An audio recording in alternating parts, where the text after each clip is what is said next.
নৈহাটির বড়মা আমাদের আবেগ, ভক্তি আর বিশ্বাসের আর একটা নাম। কিছু মাস আগে আমার চ্যানেলে নৈহাটির বড়মায়ের অলৌকিক আশীর্বাদের একটা ঘটনা বলেছিলাম। এবার আবারও চলে এসেছি আরেকটি ঘটনা, যেটা আমার কাছে এসে পৌঁছেছে সেটা তোমাদেরকে জানাতে।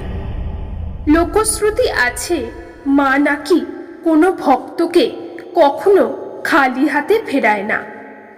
অনিরুদ্ধ অনেক দিন পরে তার দিদির সঙ্গে দেখা করতে এসেছে। দিদি আর জামাইবাবু ব্যাঙ্গালোরে থাকে কর্মসূত্রে। দিন কয়েক হলো কলকাতায় ফিরেছেন। অনিরুদ্ধ দেখল দিদির মুখে আগের সেই মিষ্টি হাসিটা আর নেই।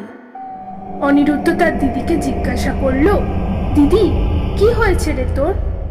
দিদি বলল, ভাই তোর জামাইবাবু ব্যাঙ্গালোরের চাকরিটা ট্রান্সফার নিয়ে কলকাতায় চলে এসেছে, কিন্তু এখন মনে হচ্ছে ট্রান্সফারটা না নিলেই বোধহয় ভালো হতো।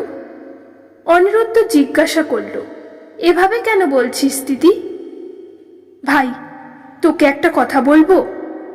আমি জানি বিশ্বাস করাটা খুব কঠিন, কিন্তু এই যে ঘরে তুই বসে আছিস, সন্ধে নামলেই আমি একটা ঝুমুরের আওয়াজ পাই।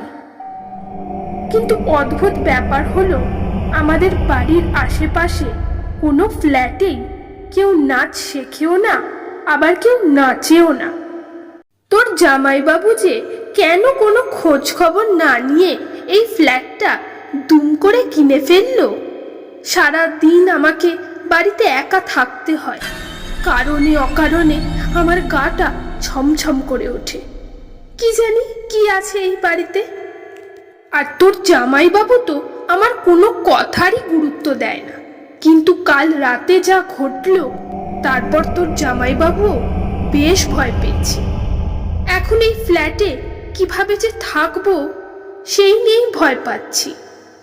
অনিরুদ্ধ বলল, দেখো দিদি, মা বলে নৈহাটির বড় কালী খুব জাগ্রত। তুই বরঞ্চ ওখানে যা, মায়ের আশীর্বাদী ফুল এনে ঘরে রাখ। ঠিক আছে ভাই, তাই করব। অনিরুদ্ধর দিদি ওর কথা মতো তাই করেছিল। বড় মায়ের আশীর্বাদে ওরা আর কখনোই ওই রকম কোনো ঘটনার সম্মুখীন হয়নি। জয় বড় মার জয়। যদি তোমাদের এই মহিমার ঘটনাটা ভালো লেগে থাকে তবে একটা লাইক করো, আর তোমাদের পরিবার এবং বন্ধুদের কাছে এই ভিডিওটা শেয়ার করো।